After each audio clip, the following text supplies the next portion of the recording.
So, compersion and competition. Compersion versus competition. I mean, yeah, that could be the title, because we've experienced a lot of different messages and beliefs and understandings of how relationships work.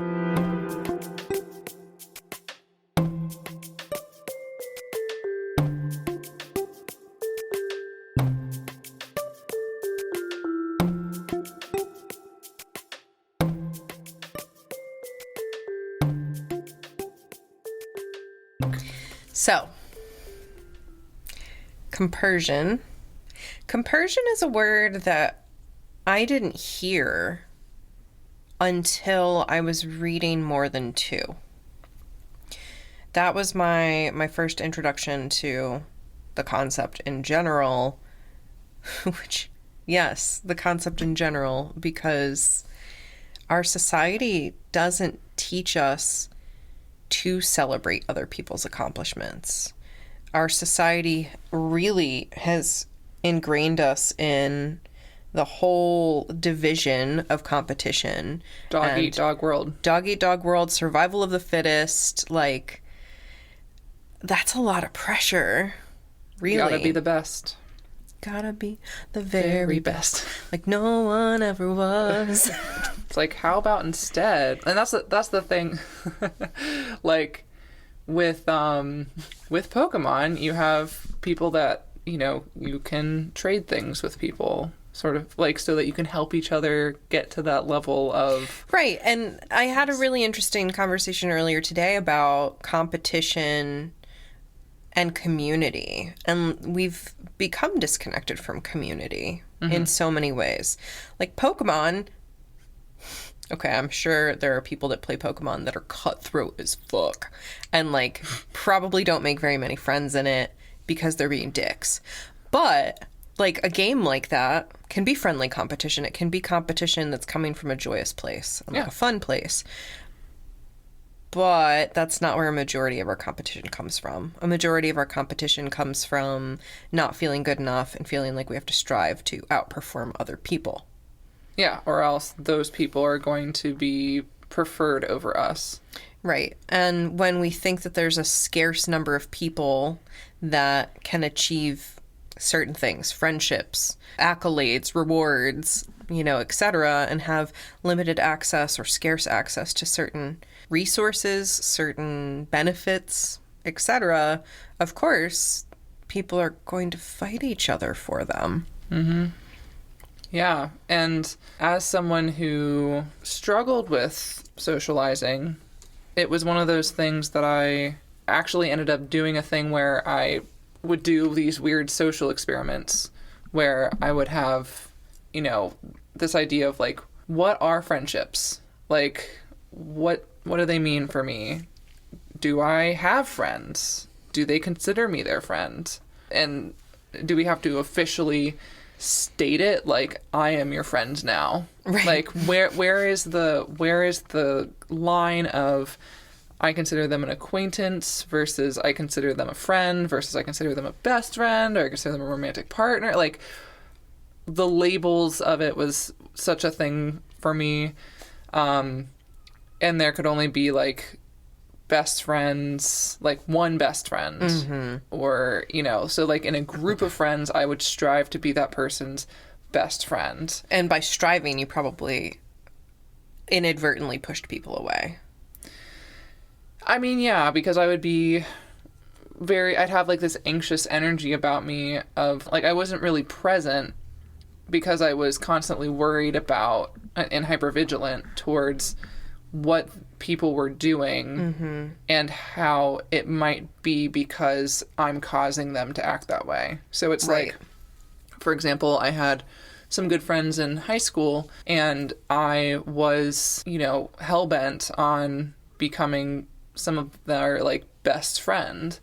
And I remember going into, you know, classes with them and would just kind of observe their demeanor all the time. So if their demeanor was more open and excited and friendly towards certain people, and I noticed them having a different, like, somber, less excited attitude or demeanor in front of me, reacting to them or trying to, how would they hug me versus how they hug other people. Like, I would start categorizing all of these different things and making assumptions on how those friendships were, like what those actually meant. And that ended up making me paranoid over what those people, probably those people didn't actually give a fuck. Like, they don't even realize what they were doing. Like, right. They were just like, they could have had a low spoons day and have just been kind of cranky or something. And I was the first person that they saw. And then they finally relaxed and saw another person and was more open and friendly. Like, I of course, would have my insecurities of me being like, I'm bad at making friends. I'm not good enough, all of those things, and would latch those insecurities onto any behavior that I would be like, that's proof to show me that I'm not good enough. That's proof that they don't like me as much as other people, even though it wasn't said, or, so I was trying my best to interpret someone's body language, even though I really suck at interpreting people's body language.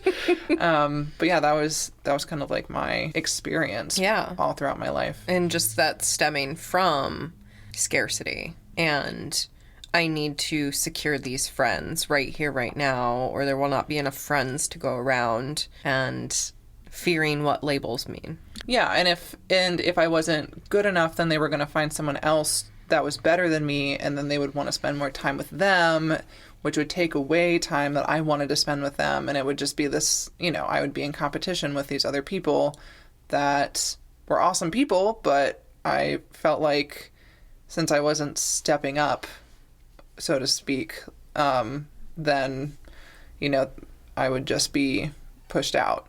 Yeah, and I'm curious because I'm not a particularly competitive person, but there are things where I acknowledge people can do things more ethically or with more integrity, and so I want to do it that way. Example, I felt like there were a lot of crystal gurus really taking advantage of people when crystals kind of became more mainstream, and it looked very prescriptive, like, this is your relationship with crystals. It can't be any other way. This is what they mean.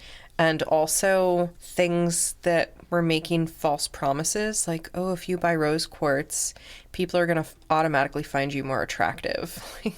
Oh, yeah. And it felt so predatory. So I was like, oh, I don't like that. And I know I can do this. So I'm going to do it better being more aligned with integrity and, like, truth and acceptance of each person's unique state of being.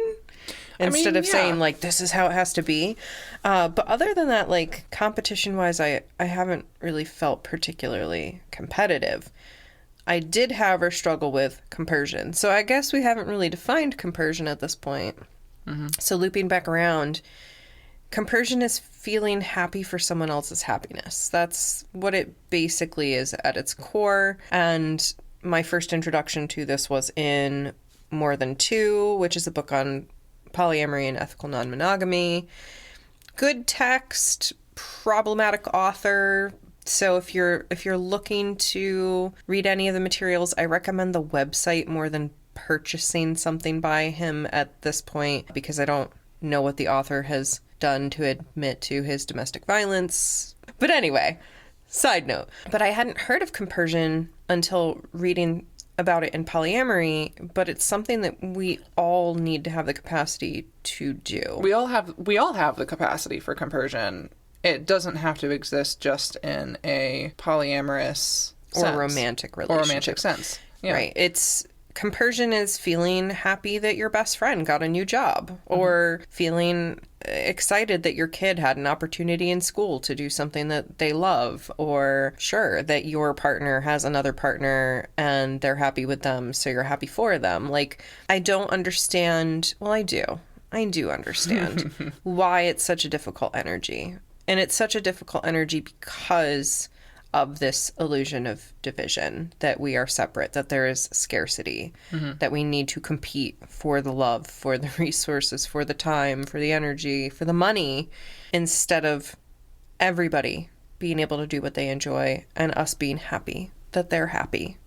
Yeah. And I mean, in talking with other polyamorous people and experiencing my own struggles is, we also, in the polyamorous community, we place compersion on this pedestal of like, this is the ultimate, like, that you are a regulated, supportive, prime partner for your other partner who is dating someone else or other people if you're experiencing compersion for them all the time.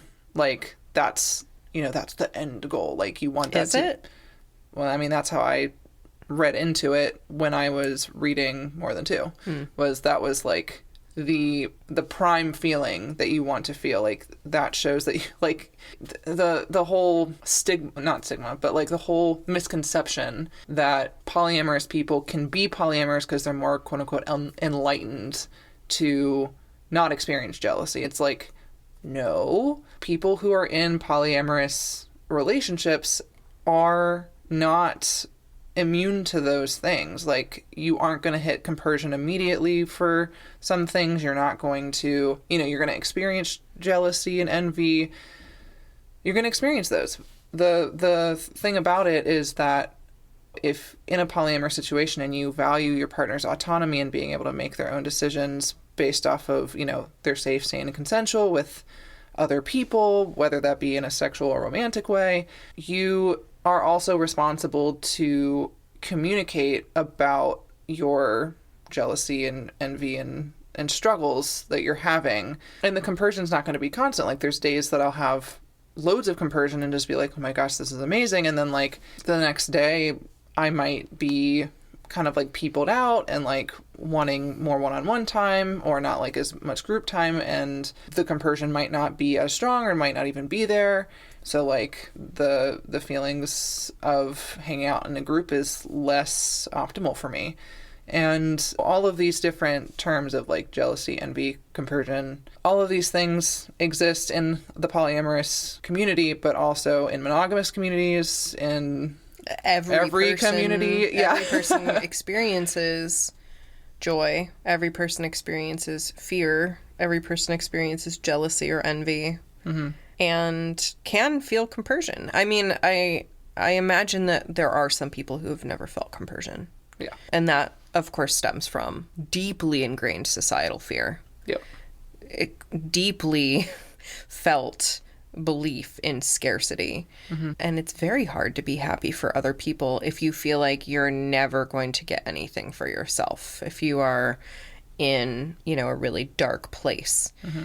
So if you've never felt happy for someone else, I see you. Yeah. It's definitely a hard thing to step into if you're still not able to experience happiness for yourself.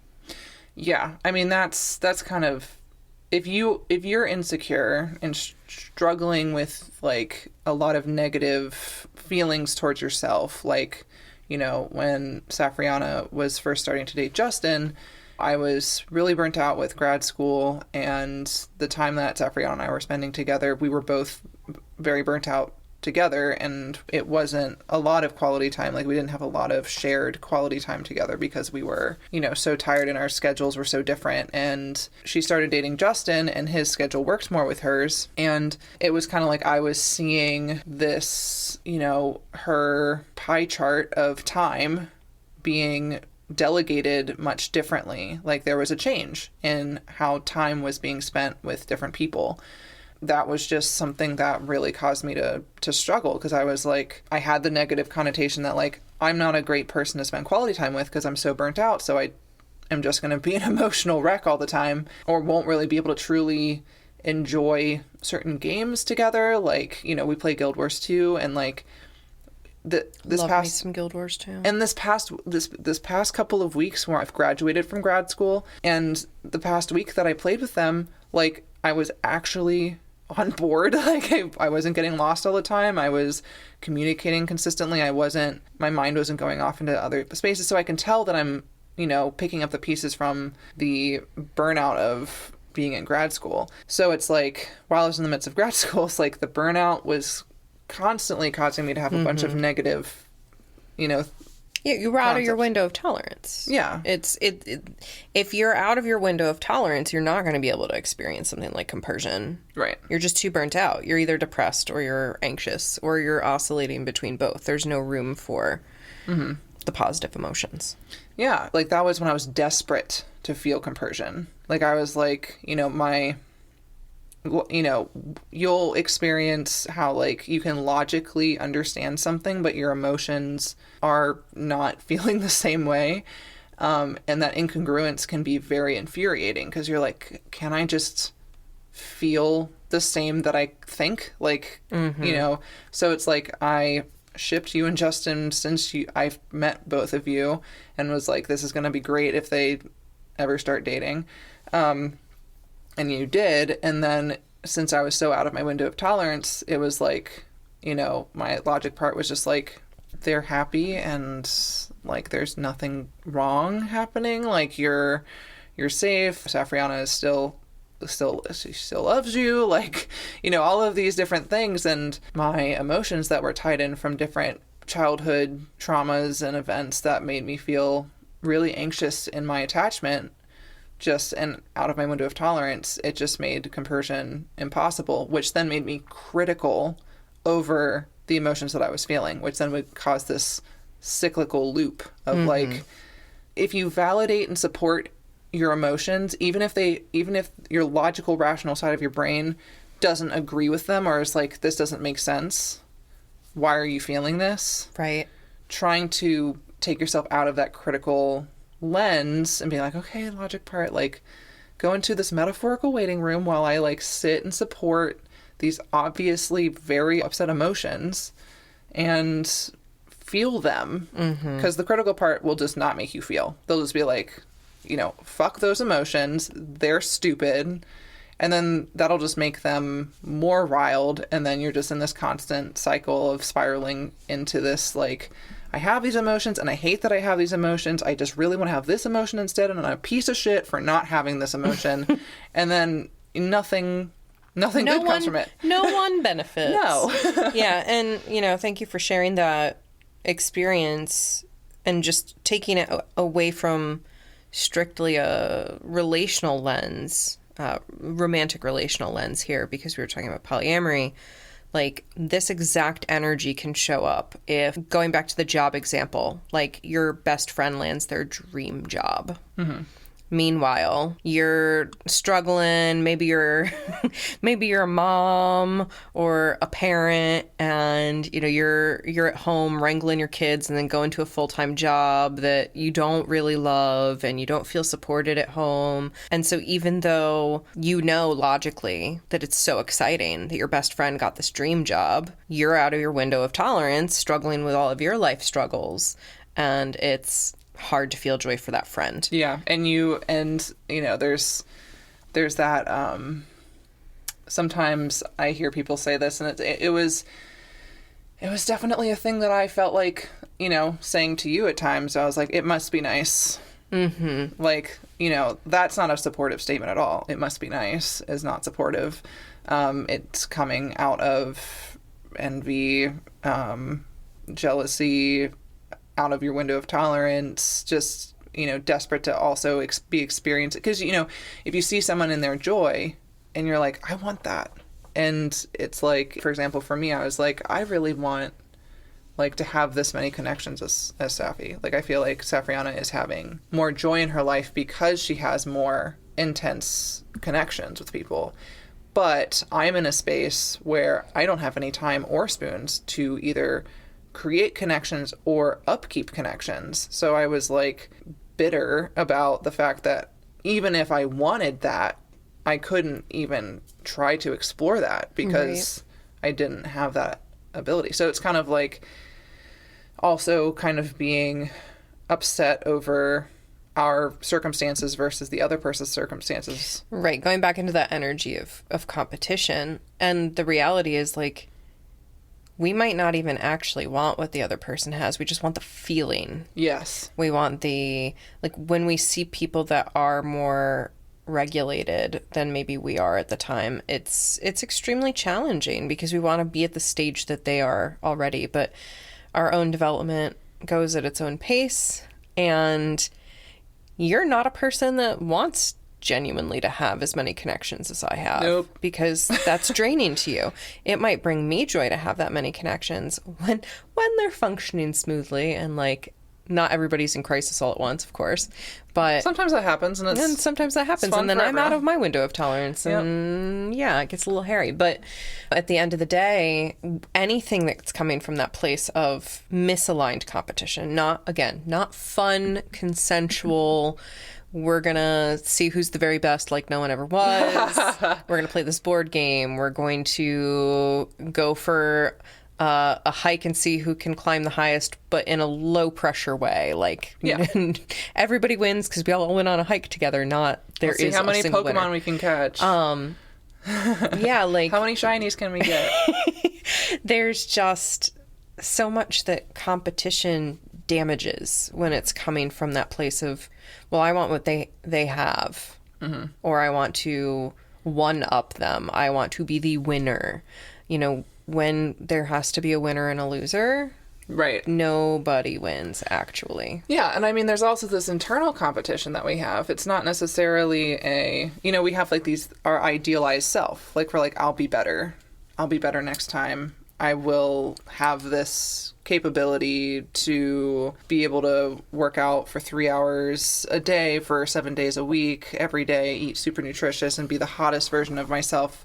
Like, we have these idealized, like, after I finish this chapter of my life, I'll be able to do this, this, and this. Or once I hit the weekend, there's so many posts out there that people make of, like, especially like teachers, they're like, oh yeah, like on Friday, I create this huge plan for my weekend to get all of this stuff done. And of course, like the weekend happens and they're so burnt out that they have to use it to just rest. Right. And then like teachers collapse on their vacations. Right. And that's why there are several people who are in similar styles of jobs like that will in fact beat themselves up over the fact that their idealized self that would have completed those tasks, they weren't that idealized person in that moment. And so they're like, I'm a piece of shit because I wasn't that perfect person for myself that day. And that sort of thing happens in terms of like, if I was that idealized person, I would be happy. So it's that anxiety of, if we put that pressure on ourselves to be a certain way that day, then we're going to be upset at ourselves if we don't hit that, and then be angry at ourselves and be critical, instead of realizing and recognizing, hey, I might have actually needed that rest, and I'm proud of myself for being able to recognize that is what I need. So it's kind of like in the moment of distress around wanting more connections, but actually not really wanting more connections, but wanting the happiness that you had in that moment when you were in new relationship energy with Justin. It's like I could have stepped back, which is hard to do when you're out of your window of tolerance, but ideally it could have been taking more time for myself. Like, I think I went on a few like self dates where I was like, and you were much happier when you did that. Yeah, I was like, I'm gonna treat myself to a nice drink, and I'm gonna embrace like a hobby that I haven't, or topic that I haven't really allowed myself to explore. So like, I love outer space, so I got this like really colorful book all about outer space, and I enjoyed that at a bookstore where I was just like reading facts and having a delicious drink, and was just at peace with the fact that I was enjoying yourself with myself. Yeah. And something we talked about in our last episode about how you kind of never really know what another person's going through. And I know we used the example of weight, like weight loss or weight gain, and it's really dangerous to make a comment towards somebody who's lost weight, like, oh, you look great, you lost weight, because we don't know why, right? Now, if they come to us and they're like, oh, I wanted to be healthier, so I started exercising more, and I've just been feeling so great since I've been exercising, like, we can have compersion and be like, oh my gosh, that sounds great, like, tell me more about how you're feeling because of this, and we can kind of be in the excitement with them. But if we're making comments, if we're coming from a place of competition, if we're being passive aggressive even, like, we don't really know what the other person is going through. And thinking of a time in my past where somebody basically hated me, admitted to my face, like, I hate you, because they were jealous of the life that they thought that I was living. And the life that they thought that I was living was not actually the life that I was living, but they didn't know that. They just saw the surface. But because they were coming in with a competitive attitude of, I want what you have, even though they didn't really know what I had, instead of even noticing the energy of joy, there wasn't an actual energy of joy. Yeah. But on the surface, it looked like I had everything together. So really tapping into what the other person's experience is, I think, is important. Like, making sure we have the information, making sure we're not misunderstanding something. Yeah, and I think this is actually really an interesting thing because we're so, like, we've had several episodes already talking about, like, don't push your desires, wants, needs on other people sort of thing. But it goes the other way. If you notice someone being happy for some or enjoying something of a certain thing, for some reason we have this, some of us have this desire to do that same thing because we think that it's going to cause us to have that same level of happiness and enjoyment as that other person is having it. So, like, you know, it can be to the extent of, this person has multiple partners and seems very happy because they have multiple people doting on them. I want that. Could be true, could not be true. But other examples could be, this person loves this type of food. Like, this person really likes Indian food or whatever and just raves about it all the time, and they seem so happy about it. I really want to like that. I really want to enjoy that. And you go to an Indian place with them and you find out that it doesn't bring you the same joy that it does them. And that can also be devastating because you're like, I thought this was the key to happiness here. Like, when you see people be happy, we try to, like, instead of exploring it ourselves to see if we like it, we sometimes take what others are doing and are like, oh, that must be the answer to why they're happy. And that's not usually the case. Right. Which is, you know, kind of fascinating thinking about it, because that's literally what I've done, like, in my life, of being like, oh, this person's happy in their career. Like, you know, maybe it's this, I need to be in the same career. Yeah. And I feel like this is a good place to stop. Yeah. But I want to just come back around to the idea of division, because that's my big thing that I talk about, is this illusion of separation and division. But there's this really interesting counterbalance in that, which is that we find our joy from within ourselves as an individual. And we are most happy and content as a society when we can support the joys of other people and allow them their own experience. But it starts from within. Like, our joy starts from within, and only we as an individual have the power to figure out what brings us joy. Yep. And then we can support others in their joy too. Yep. Because we can't provide the joy to others. Right. As much as we would like to, if they are not in a receiving space of joy, you can try your darndest to give them joyful experiences, but if they're in their head about being insecure, being upset about other things, like, they're not going to enjoy it. Yeah. And seeking answers outside of ourselves never really gives us the answers we're looking for. And that's why we need to be able to figure out what we're happy with in ourselves. Because if I love what I love and I accept that about myself, and you love what you love and I accept that about you, there's no division in that. Yeah. I don't have to like the same things that you do, but I can support you in that, and that's going to bring us closer together, versus me trying to force you to like what I like, or me trying to force myself to like what you like because I see it bringing you joy and I think it's going to bring me joy. Good Lord, the things that bring you joy, some of them would never bring me joy, i.e. Overwatch. Like, yeah. And originally I was jealous that you found so much enjoyment in that, because I wanted to experience that with you, and I wanted to have the kind of fun that you had with that, but that it's not for me. And so instead I was able to feel the compersion when you finally found somebody who loves playing it as much as you do, and you get to connect with them in that way. And it doesn't diminish the fact that we can connect over other things. Right. We're not separate.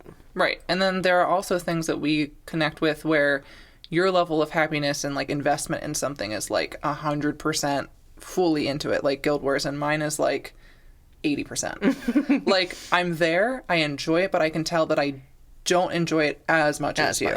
Yeah. But it's enough enjoyment for me that where I'm like, I still want to participate, I still want to be a part of it. Let me know when it's happening. Like, I still want to know the story. But it's not, you know, if you could play it every day and get your dailies, like, you would. You would. And if you could play Overwatch every day, you would. I mean, you usually do. At least one game. But anyway, yeah. So enjoying what we enjoy, looking within for the answers, and accepting that we are simultaneously an individual and a part of a collective community that can experience joy for one another. And that's going to be so much more healing than striving and competing to be number one or to have something that someone else doesn't have that doesn't benefit. Right, because if we are a collective, being in happiness for ourselves and each other is only going to build the connections, whether it be metaphorical or literal, with all of us, compared to the competitive nature that like tries to like cut the connections. Right, and rank us. Yeah. It just never works. Nope. Well, that was fun. That was fun.